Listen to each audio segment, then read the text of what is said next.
Well, Musa, thank you so much for joining me in this forum, which is part now of the Tinges Magazine, one aspect of Tinges Magazine, which we started recently. And I am based in Tangier, Morocco. You are, I'm assuming, in New York. That's your base. And I'm so delighted to have you on this program, on this podcast. I have so much, as you know, or may not know, I mean, probably know, I read your book twice, very carefully. I took an extraordinary amount of notes. I've been thinking about the content of this book for so long. And quite frankly, I cannot remember a book that had this much of an impact on me since probably the days of post-colonial theory, the likes of Edward Said and company, Michel Foucault and Frederick Jameson and Samir Amin, the Egyptian socialist economist, and so on and so forth. But this is a revolutionary book in so many ways. We have never been woke, and yet I also am refusing to look at other people's reviews. I don't want to be disappointed. I don't. There is a risk of banalizing your very powerful and pointed message. What the media does, it takes a very revolutionary, hard-hitting revolutionary message, and they turn it into a conversation, like a conversation format, or like a cocktail party discussion. And I don't want to see that, because it's really, truly revolutionary to the core. And then the publication of your book coincides with the re-election of Donald Trump, and then and what I call in my review of your book, kind of the return of the unrepresented or the deplorables. Can you comment? How do you feel about this amazing coincidence? Yeah, I mean, one of the in one sense, so the book isn't a political book in the sense that it's not about it's not about the election or anything like that, but it does definitely, I think, the result isn't necessarily surprising, working within the framework of the book and its arguments. And one of the things that the book shows, looking at these previous periods of great awakening that we've had, for instance, is that the modal consequence of these awakenings, they don't usually tend to change anything for the genuinely marginalized and disadvantaged in society. They don't usually lead to really profound reallocations of resources and opportunities and stuff. The main thing you see is you see gains in the short to medium term by the political right. You see the creation of alternative knowledge economy infrastructures. You see declining trust in experts. And the reason this happens is because, even in ordinary times, as I show in the book, just even in regular times, the people who occupy the symbolic professions like finance and consulting and law and so on, we tend to be really weird. The ways we talk and think about the world, especially about politics and morality, are just really unusual compared to ordinary people.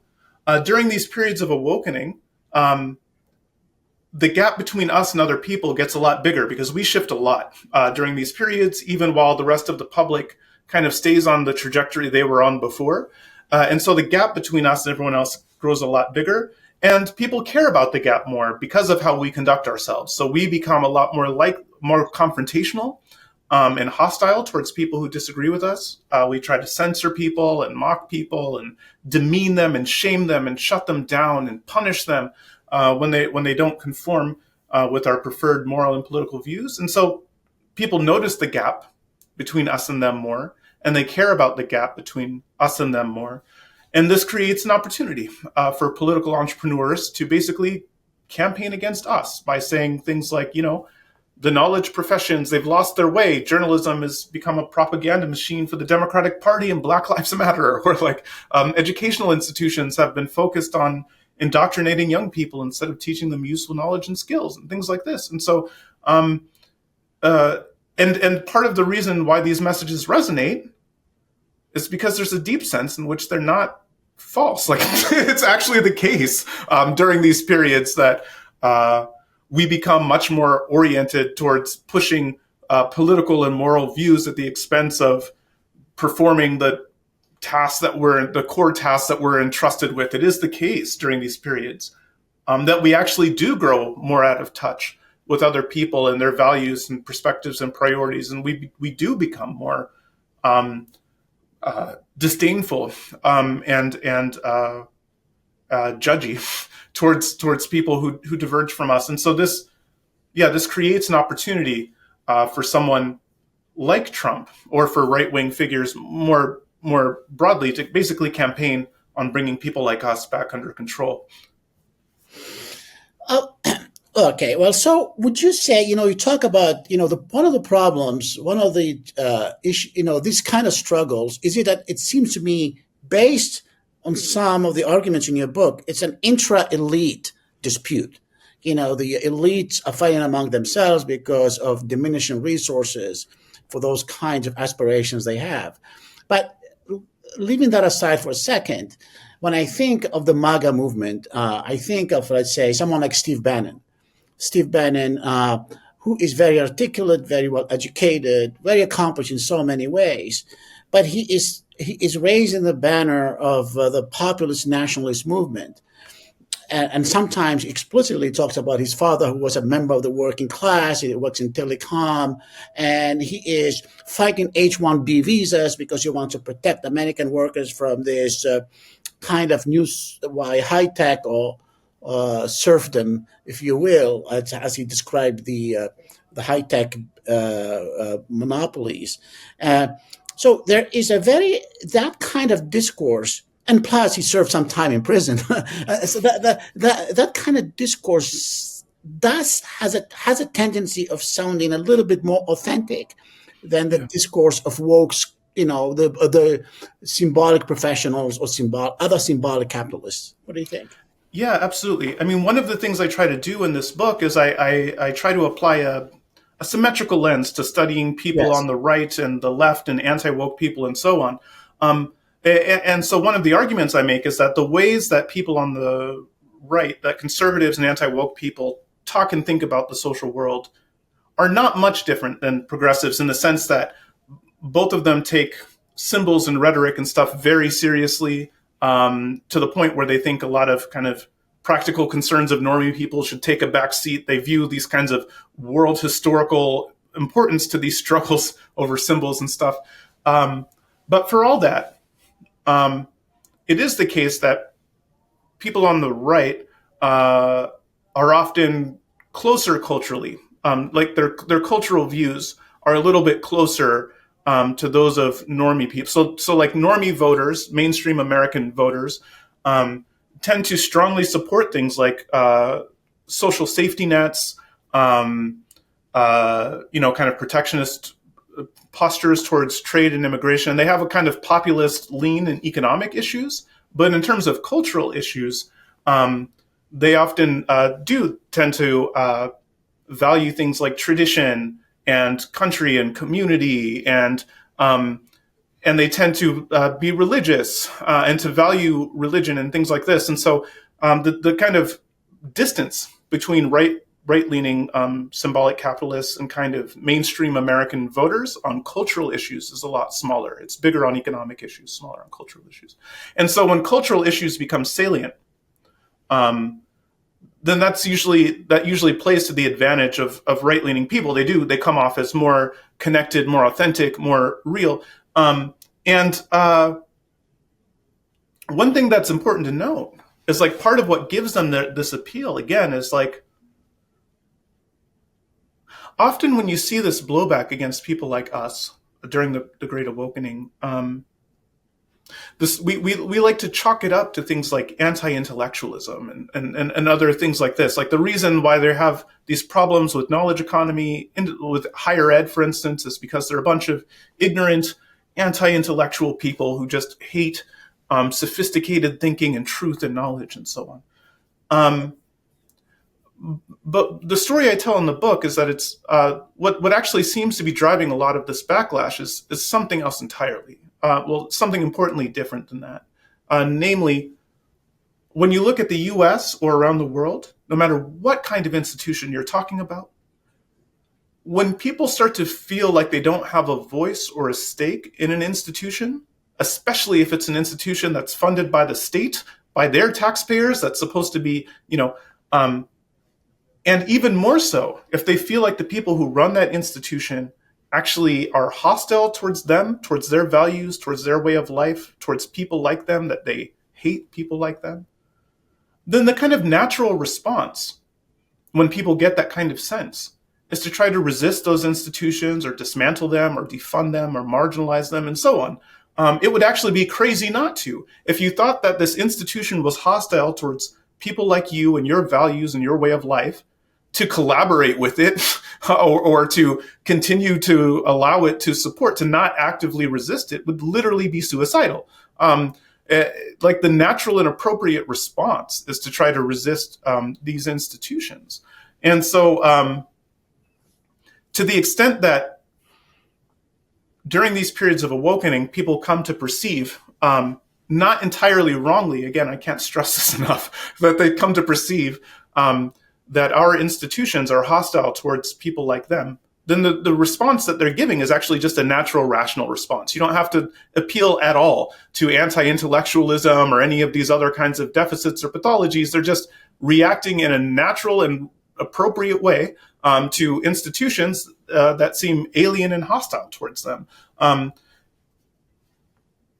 the last thing I'll say on this is, like, I think one of the ways that even this whole discussion sometimes goes awry is that for a lot of these institutions, they are in fact paid for to significant degree by tax dollars. Like, I work at a land grant public university. I'm a civil servant.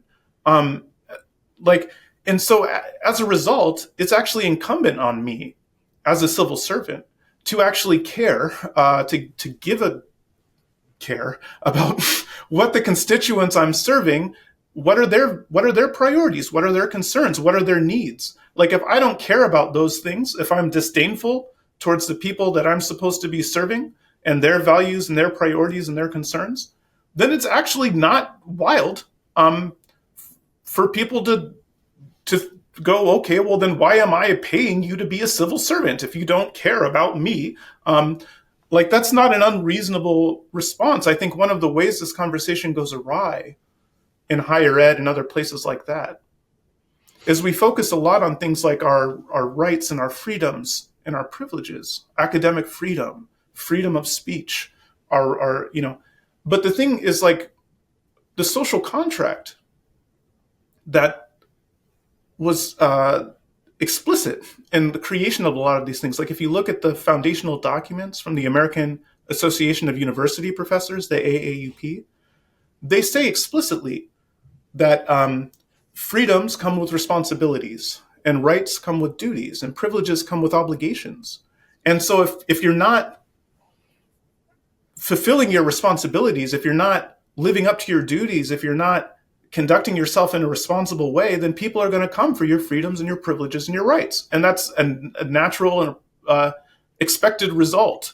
If you're doing this thing on behalf of society and you're not living up to your, and this is explicit, it's written down. This social contract is actually a part of the foundational documents that enshrine academic freedom in the United States. But we as academics, for instance, we don't like to talk about the duties and obligations and whether or not we're fulfilling them appropriately, whether or not other people perceive us to be fulfilling them appropriately, and what we can do about that.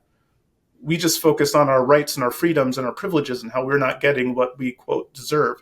And I think this is like an unhelpful framing that often leads us to mistake, again, kind of why people are reacting the way they do and what an appropriate response would be to their concerns.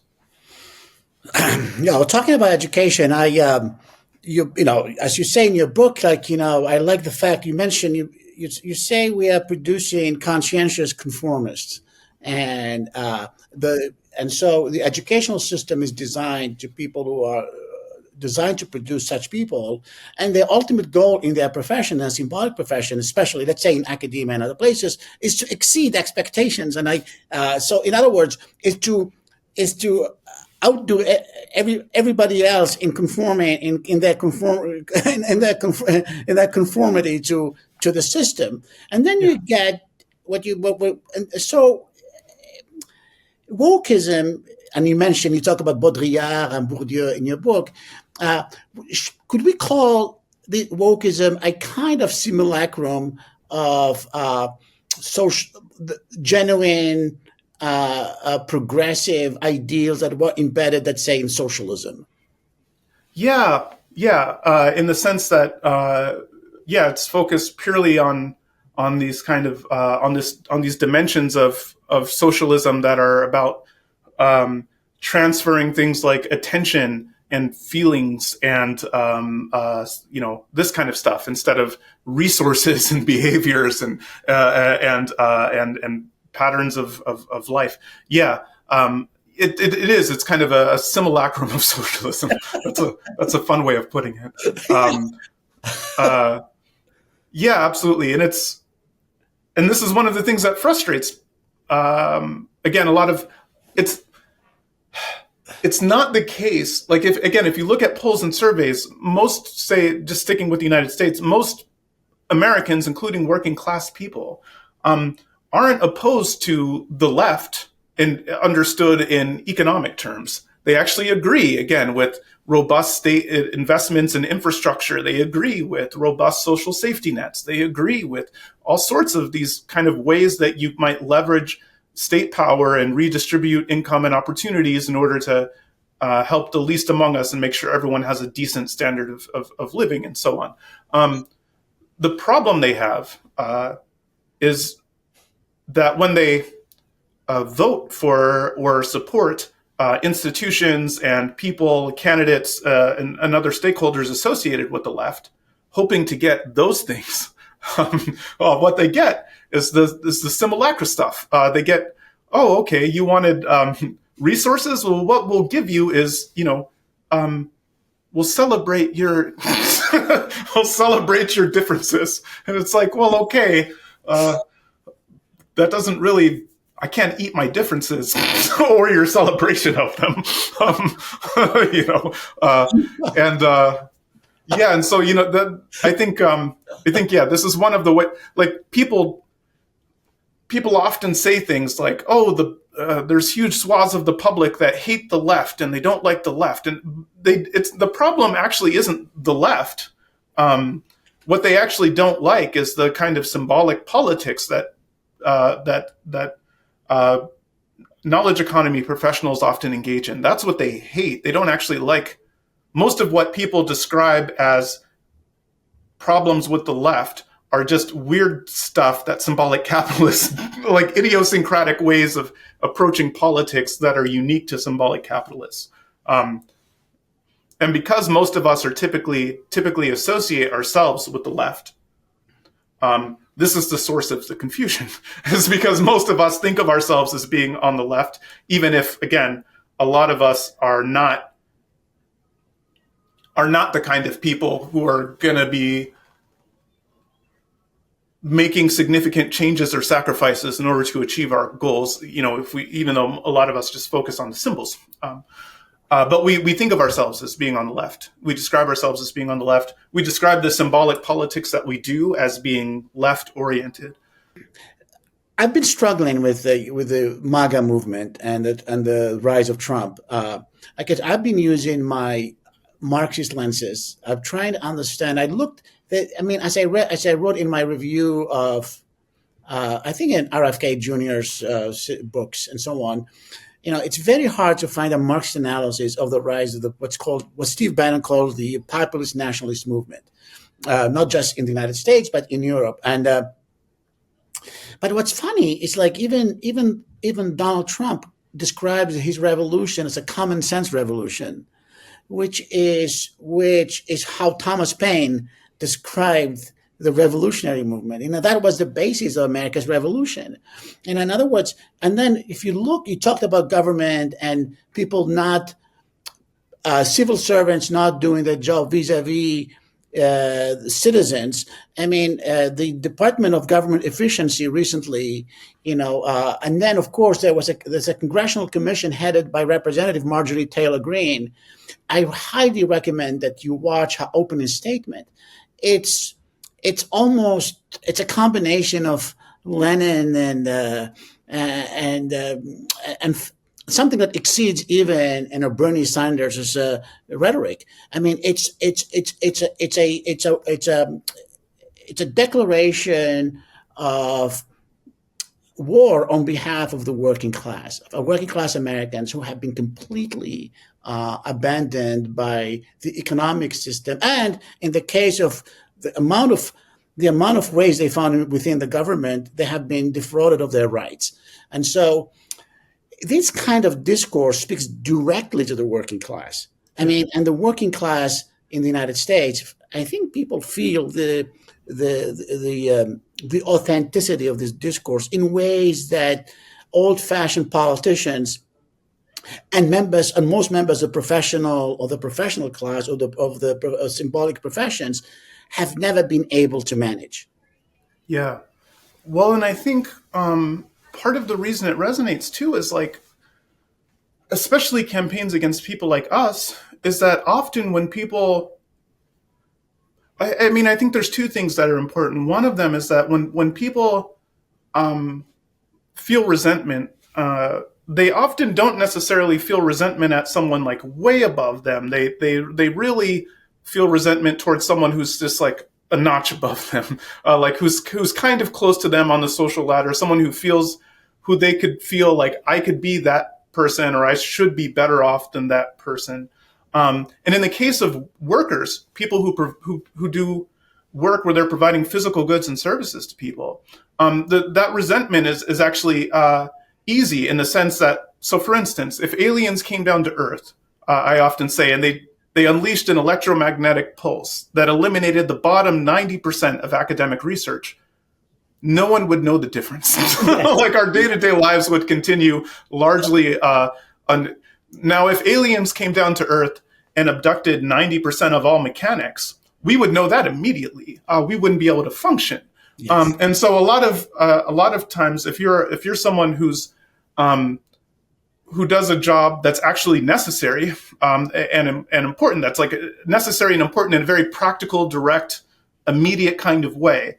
And you're seeing other people who are doing jobs that seem much less necessary or important or impactful, but they're getting paid a lot more than you. They're getting a lot more social status than you. They have better working conditions than you. It's actually, again, a kind of natural and appropriate reaction to go like, what the heck? I'm meant to feel a degree of, and Marx had this great quote in one of his, I'm trying to remember where it was, but it's eluding me, where he said basically though that like people feel more distress over a neighbor who has a marginally better house than them, like right next door, than someone who has a mansion like a little bit, a ways downtown. It's the proximity yes. that often breeds resentment. And so, yeah, I think a lot of times when especially working people look at the millionaires and the billionaires and the rich and the famous, they don't necessarily feel the kind of resentment towards them that they feel to people like us, who are kind of. So I think that's an important part of the story. And then another important part of the story is that like even most of the terrible stuff that's done by the government or by multinational corporations or by the millionaires and the billionaires, it's people like us who actually do it, who actually make the stuff happen. Like if you're experiencing something crappy, like if the state is cutting your benefits that you need to rely on in order to get by, and you're trying to navigate the new system to, like you're not going to be able to just email. You don't just email Joe Biden or Donald Trump or something like that. You have to deal with some functionary like us, who has this enormous arbitrary power over your life, where we can the choices that we make can either give you those benefits or deny them to you. And so like the same thing when you lose your job, when you, it's like when a lot of these terrible things happen, they happen with us and through us, and we're the ones who they often have to deal with, or who they witness engaging in this, um, like as being the problem, the direct cause, the most immediate direct cause of their dysfunction. We're the ones scolding them and passing the rules and regulating them and writing them up and firing them and all of this other kind of stuff, because that's actually the role we play in the social order, is exactly that.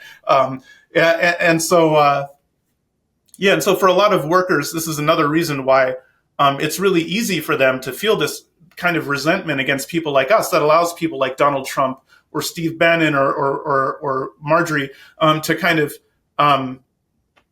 speak on the frustration and the alienation that a lot of these workers feel, and to have it seem both true and authentic in a way that it's tougher for us to engage for symbolic capitalists, especially mainstream, highly successful. Like, it's hard for a tenured professor at Princeton to to talk about these issues in the same kind of a way that has the same kind of Yeah, and the other thing that before I forget, there's so much going on in your book. I mean, it's one of those books. The other thing is, it reminds me this conversation with the return of Trump, or the re-emergence of Trump, or like some people would call it, the restoration of Trump. It reminds me of an author I read when I was in graduate school in the late 1980s. Is Susan Jeffords. It's called The Remasculinization of America. It's a it's a book about the gender in the Vietnam War. It's saying how Vietnam had remasculinized America. So what happened in response to this woke movement, it seems to be like I keep thinking of the term. It's just randomly like there's nothing normal in life, but the re-normalization of America away from this outlandish, let's say, in the perception of many others, woke ideas and so on and so forth. So could that be part, symbolically speaking, could that be part of the part of what's going on right now politically in the United States? Yeah, renormalization, reorienting politics more around the preferences and priorities and values of kind of normie America instead of people Yes. like us. Yeah, absolutely. And you know what's interesting? As I was thinking, as you like this, Yes. the remasculinization. There's actually this kind of really interesting gender dynamic in these struggles too, because the symbolic professions are increasingly dominated by women. Mm-hmm. Women and men tend to engage in systematically different forms of status seeking and competition and conflict and so on. And so, as women have increasingly dominated the professions, these struggles over status and power, the nature of them, the kinds of words that are used, the kind of methods that are used, have changed a lot over time, too.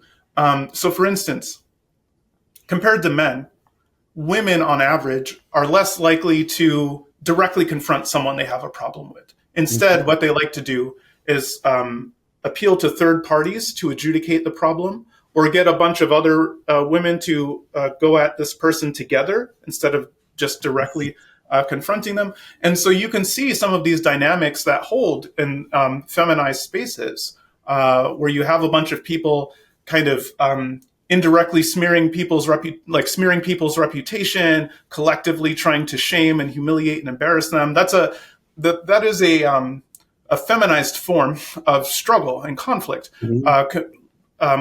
And so one of the things that's interesting is that what gets layered onto this conflict between symbolic capitalists and normie people is there is this kind of interesting gendered thing that gets layered onto it, where the people who are engaging in these behaviors that, again, many people resent, the people who are scolding them about thinking the wrong thing, talking the wrong way, who are writing them up and punishing them, and these exercising this arbitrary control over various aspects of their lives. It's often women doing that, especially to men, because again, there is this gendered division where, like, as women are becoming more educated and more likely to go into professions, men are trending the other direction. They're becoming less likely to graduate from high school or college, less likely to work in these professional jobs, especially in particular. And so there's this increasingly gendered nature of this conflict between us and other people,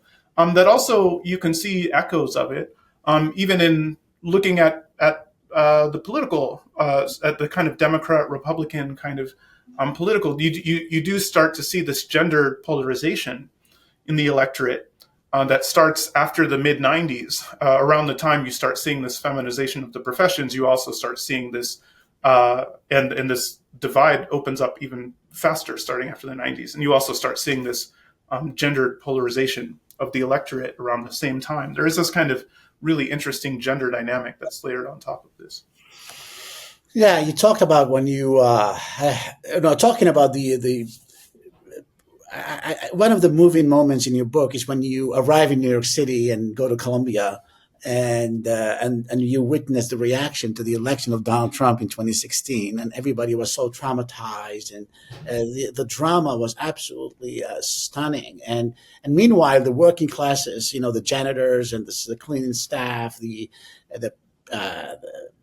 cab drivers and people cleaning, they absolutely went about their lives as if nothing had happened. Everything is normal. So that was a very interesting moment in the book that in fact may have put you on the path to writing this book, right? You notice the huge discrepancies. And what is that? Is it an act of theater? Is it like something that has been fully absorbed, like really internalized by these elites, by the symbolic professionals, to the extent that this is how they express their emotions? Is it like, is it a form of, I'm not a psychologist, but a form of compensation for something else? Is it are they sublimating? Uh, what is going on? I mean, it's so, most of the world, people in Morocco for sure would read that and feel like, what? This is crazy. This is like, and look, when you look at other people in the world, they live literally in the worst possible conditions, and they go about their lives, getting married and weddings and celebrating holidays, even though they're in the worst possible conditions you could imagine. And yet these people live in the height of privilege, and yet they're expressing these very strange emotions. Yeah, I mean, so I think so. Part of it is that a lot of the people who occupy the symbolic professions they've never faced real privation, real danger, Yeah. real, and so this is part of it, is that they just don't know how other people live and how other people, like, one of the things that was shocking to me, for instance, was that when I was talking to a lot of my male colleagues at Columbia, very few of them have ever been in a physical altercation with anyone. They've never punched anyone. They've never been punched by anyone. They're intensely afraid of ever experiencing any kind of physical violence.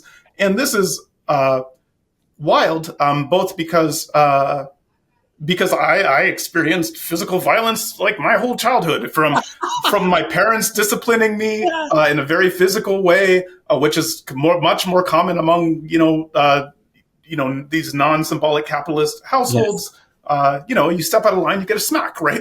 This is not a way that professionals raise their children. To getting in fights. I mean, I got in fights, and this isn't anything to be proud of. Like, I got in fights all the way into adulthood. Like, as an adult, I was still getting into fights with people occasionally. But this is all very alien from. Yeah. So a lot of them have never really faced danger. They've had these highly structured lives where their parents have often kind of paved the jungle for them, went out of their way to minimize their risk and their danger, and to make things highly structured, and to make sure they can't fail, setting up these glass floors for them, as Richard Reeves called it. John Haidt has a book called The Coddling of the American Mind. That's about how the kind of parenting styles of the professional managerial class, or symbolic capitalists, however you want to call them, how the kind of unique parenting styles of these people end up rendering them really really risk averse, really likely to react in these kind of extreme hyperbolic ways when things don't go according to plan or they experience minor setbacks. And again, I also think they're just unmoored from. So they've never really had to deal with adversity in the way that other people have had to deal with adversity. And so when they encounter these setbacks, even minor ones, even symbolic ones, they react kind of in this extreme way. Um, Yeah, one of the interesting parts of the book also you talk about this proliferation of safe spaces, this concept of safe spaces, and these new websites next door, these new applications where people are surveilling each other now. It's surveillance writ large, and our neighborhood in Portland, Maine, has a next door community, and everybody is watching everybody. Everybody's complaining about somebody else, and it's one of the most insightful moments in that book is when you say this is all they complain about petty crime, and it's mostly people of color, people, minorities, basically. They're very suspicious of minorities, but that's how it comes. It's a very interesting way to perpetuate the discrimination and racism, even as you proclaim your virtue and your in terms of fighting discrimination and so on. Yeah, absolutely. The primary consumers of a lot of these systems like Nextdoor are people who understand themselves to be progressive, who live in these symbolic economy bastions, who work in the knowledge professions and think of themselves as really progressive people. But yeah, they're constantly surveilling and calling the cops for on Yes. people for small things. These people are too loud. This person is a poor person who's walking through my neighborhood and it makes me feel unsafe, so I'm going to call the police. Or this is just a black guy reading the meter doing his actual job, but he's in my yard and I don't understand why immediately, so let me just assume I'm in danger and call the police. And you know, yeah, and so we often, people who live in symbolic capitalists often do end up sicking the authorities on people who are poor, who are ethnic and religious minorities, and so on. Anytime that those people fail to comport themselves in the ways that we think are appropriate, anytime that they don't comply with our demands, if we say, do this, don't do this, you should leave here, don't say this, whatever, and they give us guff, then we do. Like we sick the authorities on them. And we often don't understand ourselves as doing this, in part because we're these progressive people who live in these diverse communities, and and so on and so forth. It's really hard for us to recognize what we're actually doing in many of these interactions, which is like sicking law enforcement on poor people and brown people when they're insufficiently deferent to our concerns and priorities.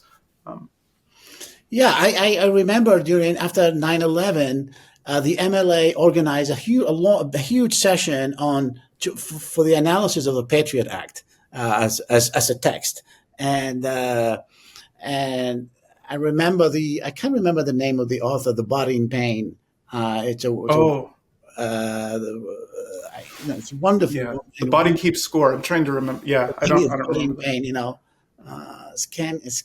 anyway, she was one of the speakers, and and then she was analyzing, looking at the nefarious and the huge the implications of of the Patriot Act on American freedoms. And then I raised my hand in this huge hall, and I said, how? Okay, if you think the government is plotting some nefarious act on the American people, plotting something to uh, to deprive American people of their freedoms, explain to me why my neighbors have stock in their basement with all kinds of tuna cans and water bottles and stuff like that during the Y2K event, and during the 9/11. Everybody, whenever an event happens in California, some drama happens in California or something, my neighbors in Maine, some of my neighbors begin panic and begin to prepare for doomsday. I mean, is how does one explain that? I mean, is this And in that kind of fear that's embedded in a certain class, in a certain segment of the American population, Yeah. actually does invite authoritarianism and state control. Yeah, I mean, I think so. So I think there are a few drivers there. I think one of them is that there is this kind of interesting relationship that I've showed in a different piece between some of these culturally left views and disorders like anxiety and neurosis, and like they're just some of these anxiety, neurosis, depression, things like this are just much more prevalent among people who subscribe to culturally left views. The nature of that relationship is a matter of empirical dispute. Like, is it the case that people who are born with these predispositions also just gravitate for left towards left views because they're concerned about, if you're concerned about safety and anxiety, then you're going to want to do things like keep guns out of people's hands or make sure that there's good social safety nets or, whatever. So is it that the left politics are a product of the fear or anxiety or neurosis that they have? Or is it the case that internalizing some of these culturally left viewpoints makes you more anxious? So for instance, if you are trained to be really sensitive to microaggressions and you're told that everything you say and do can just devastate a Black person that you engage with unintentionally and just ruin their life like this, then you start policing all the things that you think and say. And after you have an interaction with someone, you start ruminating, oh, did I do that right? Oh, what do they think about me? Oh, so it could be that subscribing to some of these cultural views actually makes you more neurotic. And, there are a whole bunch of other options in between. But either way, there is this association. It's very robust. It holds not just in the United States, but even outside of the United States. It holds as far back as the empirical literature goes. Mm-hmm. And I think, and some of the ways that we make selection in terms of who gets into higher ed or not, who gets into elite schools and not, and therefore who dominates the symbolic professions. As you mentioned at the top, we tend to select for people who are highly capable, conscientious conformists, but also people who are who subscribe to many of these other modes of thinking as well. Like we want people who are going to be really concerned about etiquette and saying and doing the right thing and so on and so forth. And so we end up selecting for these folks who have these kinds of unusual cognitive profiles. But you're right. Dealing when people who are not like that have to deal with people who are really anxious and neurotic and this kind of stuff, it's exhausting, it's annoying, it's aggravating. And you really, like, a lot of people come away from those interactions really wanting someone to get a lid on these people. And so that's part of it. And then also the constant hyperbole, the constant extreme reactions to everything, the constant also gives you inculcates the desire in a lot of people to have someone with a steady hand, a firm grip, a kind of more, And so I think you're absolutely right that the kind of prominence and dominance of people with these kinds of anxiety, depression, like anxieties and neuroses and extreme hyperbolic reactions to everything, it probably does invite a kind of authoritarian response in a way that I think a lot of us haven't really reckoned with. In fact, I didn't even really start thinking about that too deeply until this conversation. It's going to haunt me. But, and I haven't seen this type of this American elite is, I think it's somewhat unique in this sense. I mean, you don't see this similar, elites like in Spain, for example, or France or Italy having the same psychological traits or some mental traits. They're different people. And so there is something in the United States, maybe, I mean, you're the sociologist, not me, that kind of produces maybe this long journey toward the grooming to be an elite that starts from day one of all the way into college and so on and so on afterwards. Maybe it creates this kind of a particular kind of neurosis. I don't know. I personally, it's just a feeling. That kind of mood, or those kinds of moods that I noticed, rather unique to the United States, but I may be wrong. Um, Yeah. it's something very different. We don't have in most of the, let's say, people don't invite the government to protect them.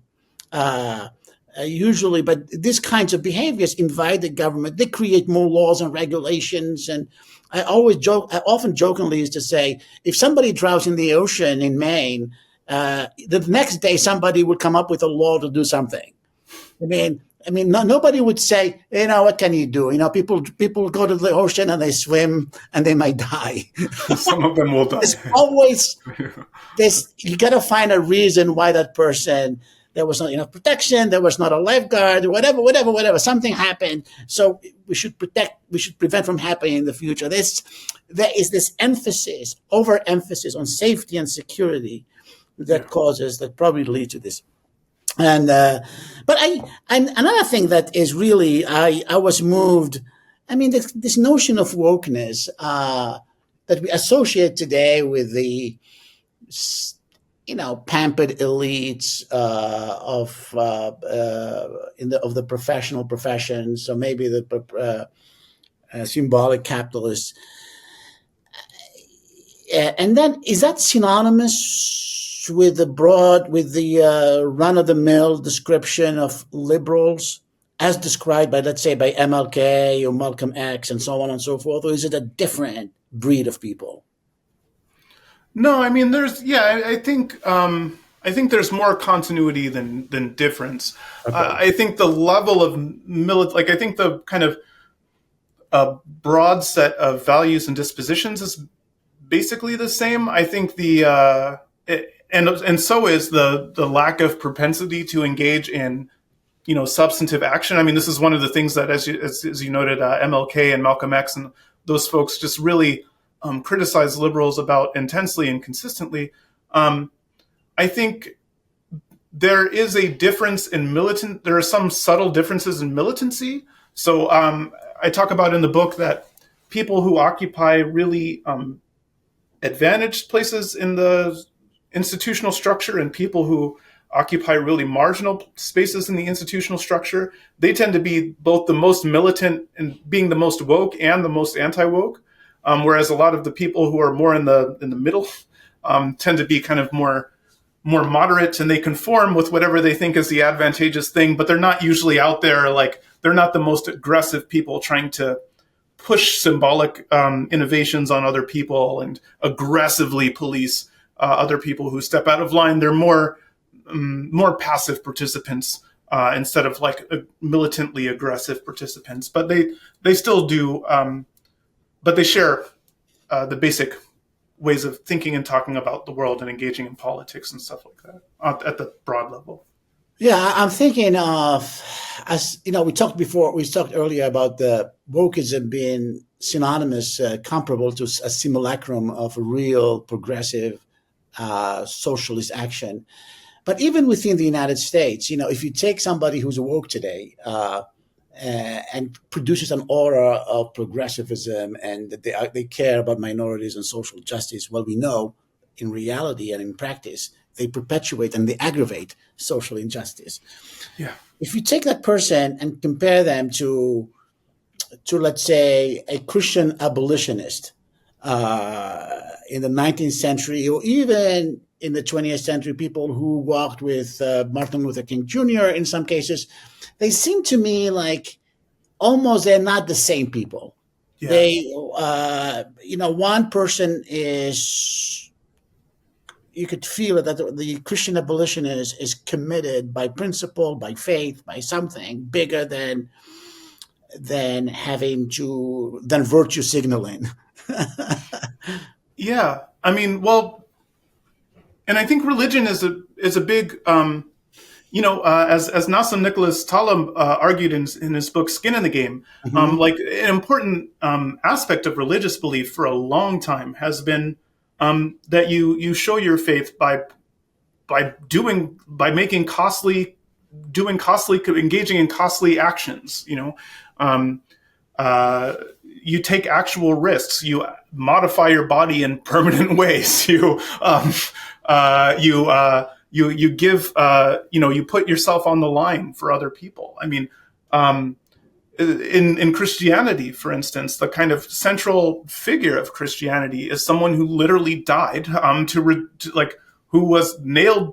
died in an excruciatingly painful way in order to try to redeem their fellow men according to Christian eschatology, and so like Rene Girard and others, for instance, really, and so I think absent absent religion, I think there's kind of one is that the absent religion and the notion of an afterlife.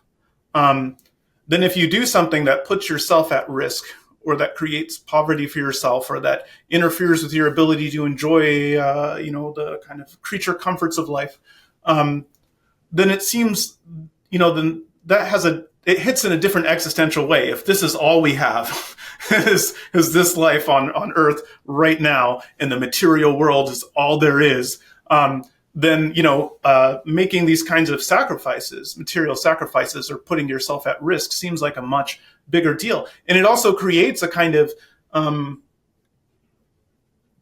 a more intolerant approach to politics. As Shadi Hamid said, in the aftermath of if there is no God or no other kind of system that's going to be an ultimate arbiter of right and wrong and good and evil, if you don't have this sense that cosmically everyone's going to get their just desserts in the end and so on, then what that means is you have to rectify, you have to settle everything right now, here and now. This moment is when we have to make all of this stuff happen, or it's and so this also creates or helps exacerbate this existential kind of approach to politics, this kind of a zero-sum kind of dramatic approach to politics.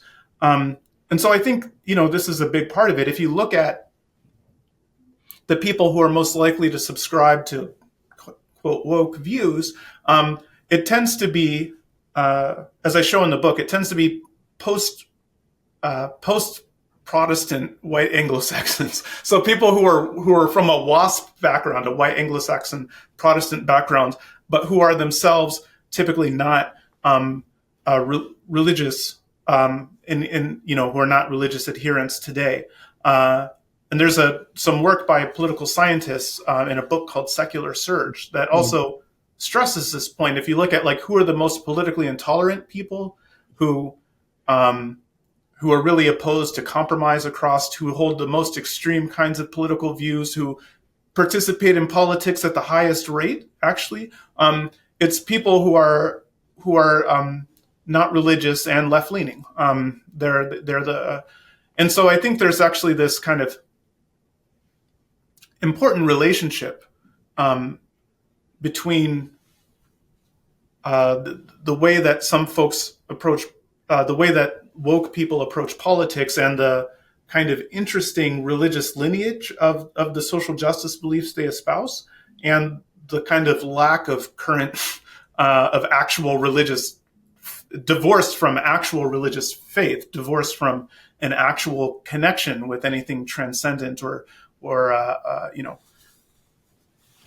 I like this notion of again, you mentioned this in your book. It's a very small percentage of people who consume the New York Times and the Washington Post, and very small percentages of people who read or participate in X and social media platforms. I mean, as you are speaking now, and I'm thinking of this is the new priesthood of the New World Order. These are the people who have constantly communicating among themselves, trying and fighting among themselves. They get in a substitute for it's a very impoverished way to substitute for religion and the powers of faith. Which, before I go to the aesthetic notion, which is absolutely one of the many interesting things, fascinating things in your book, I think the decline or the decline of socialism in the post-Soviet era had dramatic effect. In my opinion, what we saw in the aftermath is the complete disappearance of working class movements in the West, and the rise, in the absence of an organized political systems, the rise of Islamic fundamentalism, in to to speak for the marginalized in, let's say, in different parts of the globe. So uh, it's a very interesting the effects. I don't know to what extent the effects of the fall of the Soviet Union have been adequately measured in the sense, in this kind of sociological sense, and including, the rise of wokeism. Maybe this new kind of wokeism is associated with that. So when you talk about the return of the ascetic, oh, we have to reclaim, we need an ascetic response to the depredations of the global economic system, of the inequalities, or the social injustices we live in today. But how could you bring in an ascetic sense to the, let's say, the United States? I mean, the case of the Arab world and Morocco and Islam is fascinating. It's like they manage that, they live in perpetual tension, in a way that is. But in the West, where secularization has taken over for long enough by now, how does one bring in and that's also Patrick Deneen in his, the failure of liberalism. Yeah. I interviewed him and I reviewed his books. How does one bring God back into the West? And given that societies have been thoroughly secularized, and those who have not been secularized yet are the deplorables and the members of the MAGA movement uh, and the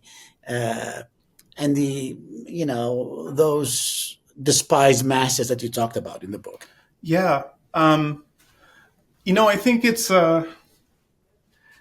tough to bring religion back into, especially to knowledge economy professionals, in part because take my own field, sociology. So Yeah, sociology was a field that was created around the study of religion. You had people like Durkheim, whose seminal works were all about religion and the important role it played in social cohesion and things like this. You had Weber, who argued that in order to understand modernity at all, you had to understand, the kind of deep. But today, most sociologists are not religious. The study of religion within the field of sociology has become really marginal. And in fact, a colleague of mine, Sam Perry, conducted a study where he asked sociologists about their opinions of people who study religion. And their view is that the only reason you would study religion, this global transhistorical phenomenon that informs everything from political struggles to family formation to almost anything. The only reason you would want to study that would be if you are yourself religious and you're engaged in research or you're trying to do apologetics by another means. You're trying to justify and convert other people to your faith under the auspices of social science. And they also assume that anyone who studies religion is also going to be kind of politically right-wing, gross, right? In their opinion, gross. And so and so this is the view of, even though this is a field that was created around the study of religion, religion continues to be a vital force in the world that shapes so much of society. But the people who are in charge of studying society are not religious, and they hold a really disdainful and ignorant views on religion. And it's hard to overcome that. One of the things that can help, maybe, is that when we're in moments like this, when it becomes really clear that we've lost the plot, that we're out of touch, and that then sometimes there's this can help give rise to a hunger for people to understand more. But that often fades. And similarly, there is this epidemic of anxiety and depression and feelings of rootlessness and meaninglessness. Like if you look at rates of substance abuse and self-harm and things like this, they're really high in the knowledge professions. And so sometimes, when people find when when there's this epidemic of lack of meaning and purpose, and this kind of epidemic of that can, in principle, that could be a fertile ground for which to kind of re-engage people on on faith and religion, but so far also that hasn't been super promising. So I'm not sure what the kind of what the answer is. I think one of the things that probably the most promising avenue is to try to encourage people to adopt, to think about how to put skin in the game and so on, without framing it necessarily in religious terms. So, for instance, one of the things that I try to encourage people to do is to really pay attention to the people that you're trying to help and what do they want and what do they need. Because there's the history in the U.S. and around the world is full of well-intentioned people creating great harm for the people they're trying to help, because they just don't listen to those people, or encouraging people to be really mindful of the of what it is they're trying to do and what it is they're actually doing. So an example that I talk about in the beginning of the book is these people waving signs that say Black Lives Matter as cars drive by. So the cars drive by, they wave the sign, the car honks, and they go woo. And there's not really a story that you could tell, like a plausible story, if you press the people who were taking part in this activity, about in what concrete sense will the thing you're doing get anyone out of prison, save anyone's life, and so on. There's not really a meaningful correspondence between what they're doing and what it is they want to accomplish. And when you and so what I often urge people to do is to, when they find themselves in that situation where they're doing something that's not really related to what it is they want to accomplish, they really should ask themselves, well, then who am I doing this for? Mm-hmm. You're not shaking the sign for people in prison, because what you're doing doesn't do anything for people in prison. You're shaking the sign for you. And so I encourage people to, and so I think trying to try to inculcate these kind of habits of thought, like trying to encourage people to not engage in cosmic struggles. Like, you're not going to defeat racism. Mm-hmm. If you're, absent religion, don't engage in cosmic struggles. If you're not religious, don't be religious. So you're not going to defeat racism. There's nothing that you are going to do that's going to end racism. But there are all sorts of things that you can do to help, say, Black people, to help actual Black people in concrete contexts struggling with practical problems. There are all sorts of things that you can do. So you should focus on doing that instead of fighting abstractions and engaging in these kind of cosmic wars. So I think trying to find ways to talk about these things in secular frameworks, but that encourage people to focus on concrete action and putting actual skin in the game and things like that, seems to be is probably the most promising avenue. But I don't I try, I like that fact. It's very noble of you to end with that kind of message. Because nothing else is available. There doesn't seem to be any other solution that would take us away from the cynicism that has pervaded our lives and societies and so on, and this endless struggle for power and competition and so on and so forth. But it seems to me, in reviewing your book, I think what's happening here is, and again, there seems to be a sense of Western nations have lost sight of the kind of culture that existed prior to the Industrial Revolution, or the way of lives. And I think, to me personally, and that's why I'm pessimistic, I think the Industrial Revolution, the capitalist Industrial Revolution, they go together. And that's just my argument with Patrick Deneen as well. And is I think it has wreaked havoc on all these values that have been that were cherished by humanity prior to the Industrial Revolution. and I think they led to the decline of faith in the West.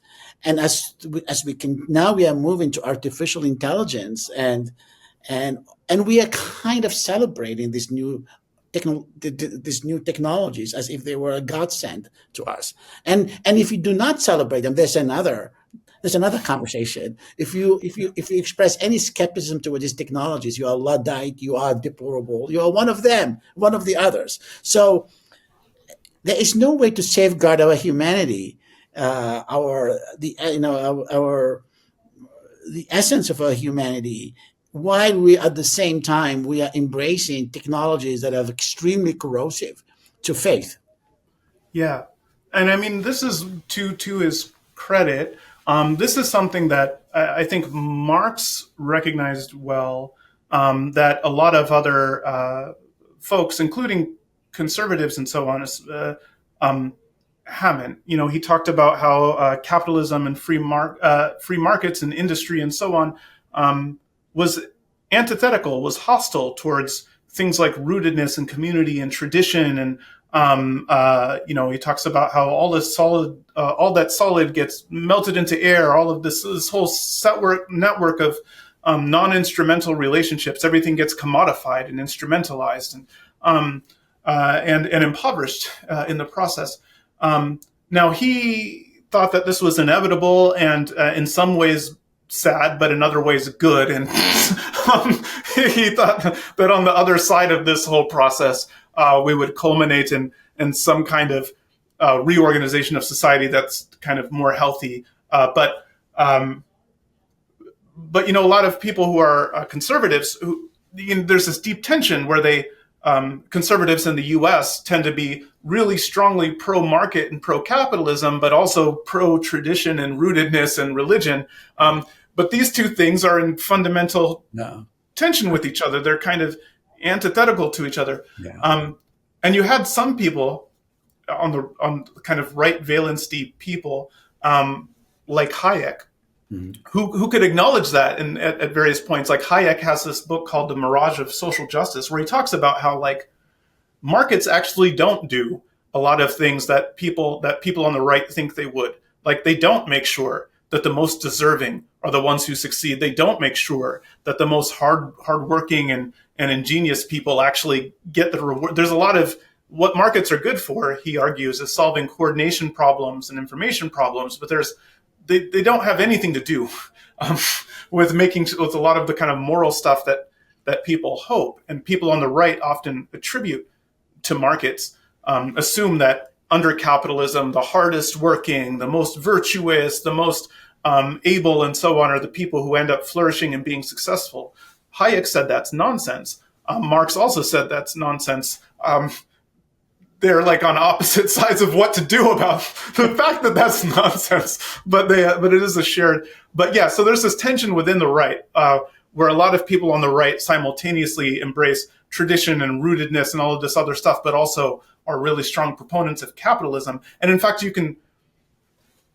can see this fusionist project being under pressure right now with some of these folks like Trump and J.D. Vance, who strike, like the Koch brothers, for instance, tended to support. We're very close to open borders supporters. I mean, they're understood as being right wing, but they're like these libertarian free market folks. Yeah.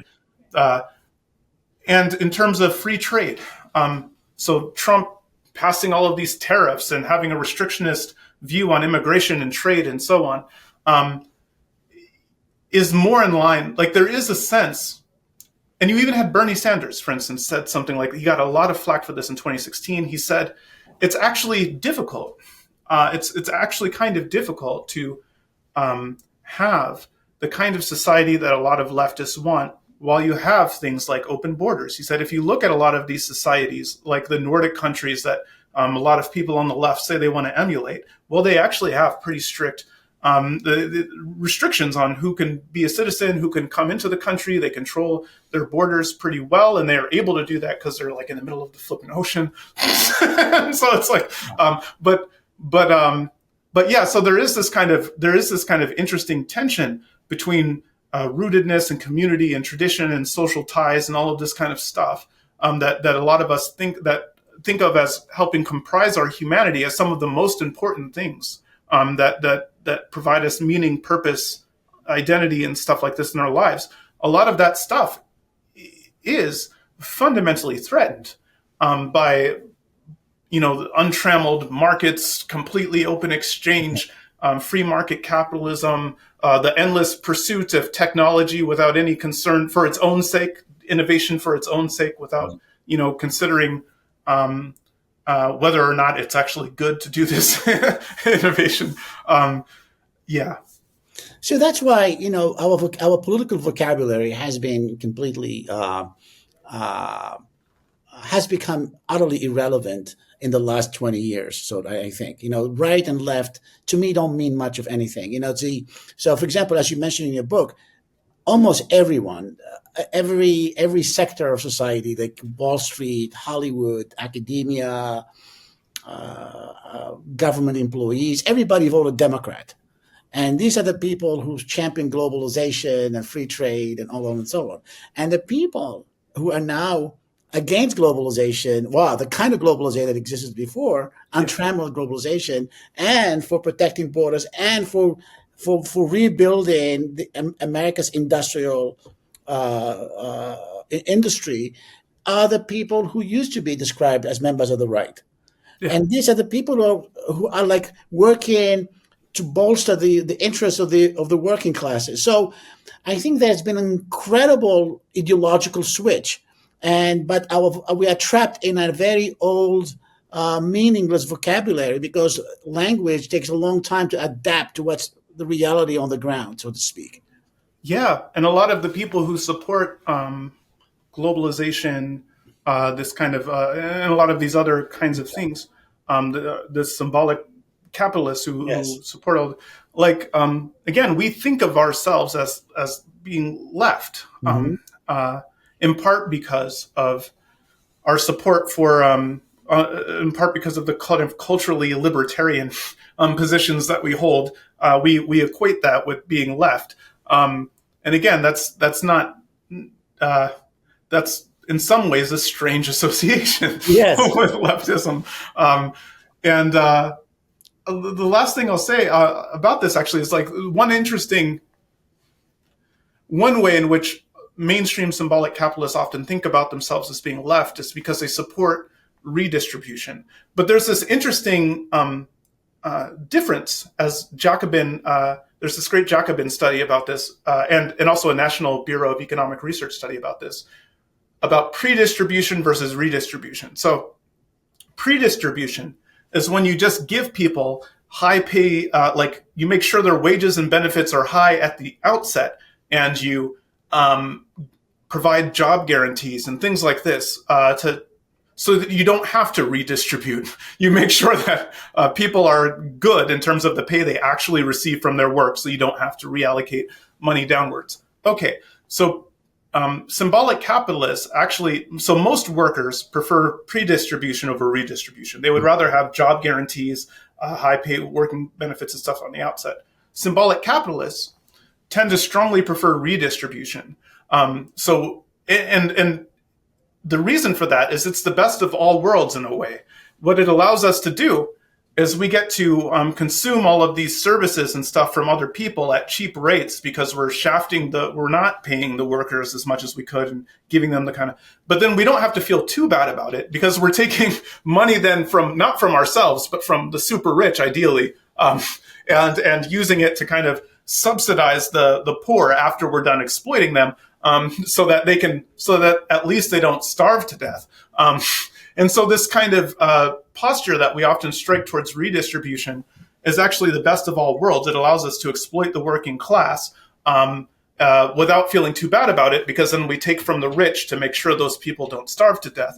And so there's this kind of fundamental, to understand that as a left view is interesting. A more traditional, a more conventional left view would be for pre-distribution, making sure again that people have high pay, strong benefits, good working conditions, job guarantees, so that you don't have to redistribute things down to them. in the aftermath.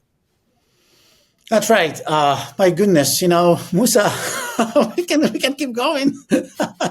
This is a great conversation. So yes, well, your book, I'm eager to see the impact more of an. I mean, and the sequel that you kind of alluded to in your book. I cannot wait to see that too.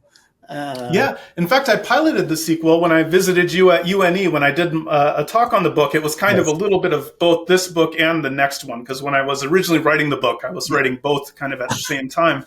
And so, yeah, it was a good forum when I was Yes. there with you to kind of test out some of these thoughts and get feedback from you and your colleagues and students in the audience there. So thank you so much for having me out for that. Oh well, thank you so much. I mean, I hope we can continue this conversation. There's so much to be. I mean, you are genuinely. I mean, I'm really honest.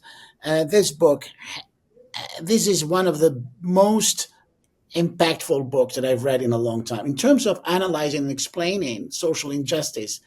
And but my biggest fear, as I am reading it and I finish reading it, is how the media will acknowledge what you say and kind of move on without somehow pausing, to reflect and maybe reconsider or whatever it is. This is the effect. This is how ideology works when it deals with something that goes against its interests.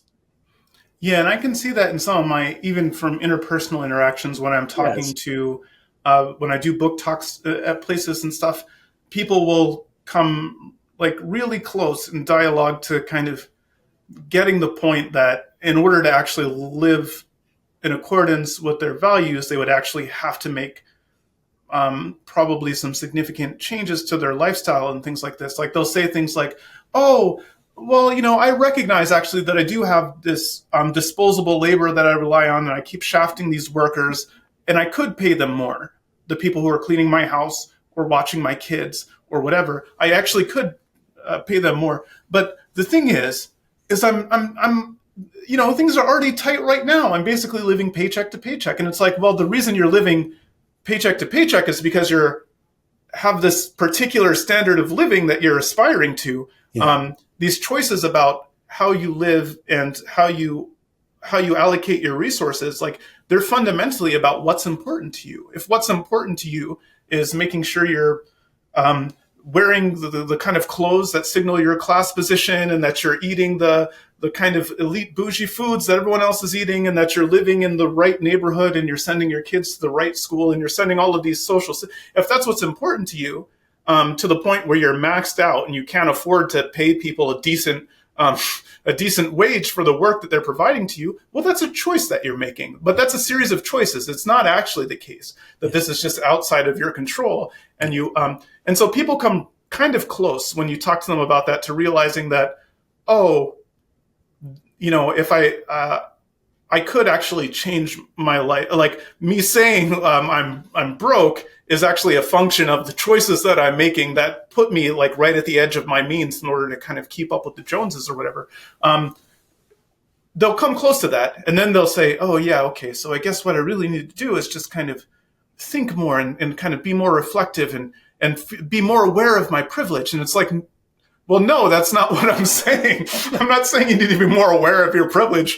I'm saying you should really consider paying your workers more and making changes to your life to accommodate that.